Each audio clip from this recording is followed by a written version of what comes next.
Welcome, everyone. It's great to see you. This is Jim, your host and guide in navigating the wilderness. Wherever you are in this world and whatever time you're watching this, I sincerely appreciate you being here. You could be doing any number of things right now, but you chose to spend a few minutes with me, and I'm extremely grateful. Today, I'll be reading from my devotional and then sharing my thoughts on the topic.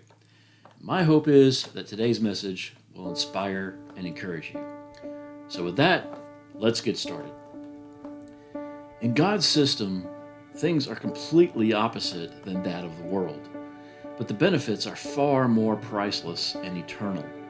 You must surrender in order to win. You must give in order to receive. You must trust something that your eyes cannot always see. To the world, none of that makes sense. Even to your flesh, it doesn't make sense. There is an internal battle continually going on within all of us between the flesh and the spirit. So, who wins this battle going on within you? The answer is simple: whichever one you feed. So, those are the thoughts of the day, or the thought of the day, and just a quick commentary on that.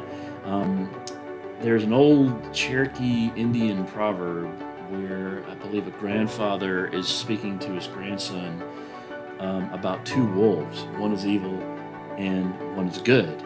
And the child asks, well, which one wins? And the grandfather replies, whichever one you feed. So that's basically what this topic is about. That there are things that God wants us to do that don't make sense in the world. There's things that we are required as Christians to believe that we can't see. And that just doesn't make sense. It's scary sometimes. I know that I've been there many, many times where I feel that God is asking me to trust Him in situations that occur all the time.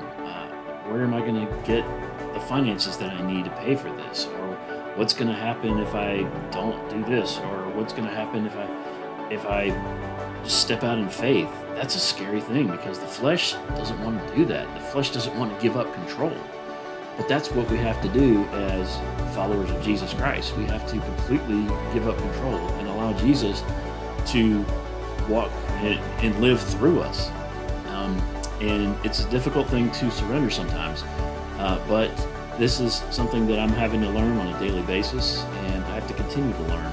But it's something that I think we all face, and we've been asked a lot of times, I believe, in our lives to surrender things that we really want to hold on to.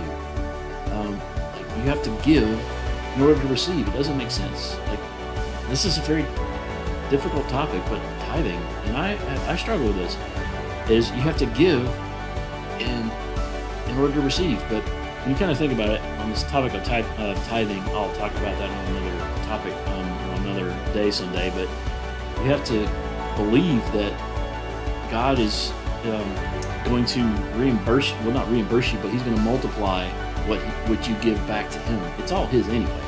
So it's really just a step of faith when you tithe and giving 10% to the church that you're supposed to. And it doesn't matter if it's to an organization that you think is corrupt or whatever. You just do it because that's what God requires of you. That's what it says in the Bible. If they are doing something wrong with the money, that's on them. God's going to convict them. And that goes with other things, not just tithing, but just by giving your time, spending time in the Bible, spending time helping others, giving of yourself. That's going to reap rewards on top of rewards. There are things that I did in the ministry that I was a part of that required a lot of my time, a lot of sacrifice in being able to give them myself. But I got so much back in return, and things that you can't put a price on. And those things are those ripple effects of those seeds that are planted of faith years ago that are still bearing fruit today. So I know it's kind of a quick topic today, but just remember that God's system is been proven time and time again, using the Bible as the guiding light, I guess, in your life. Using those things and applying those principles and the Bible teaches, and stepping out in faith on a daily basis is scary at first, but remember that the rewards far outweigh the risks.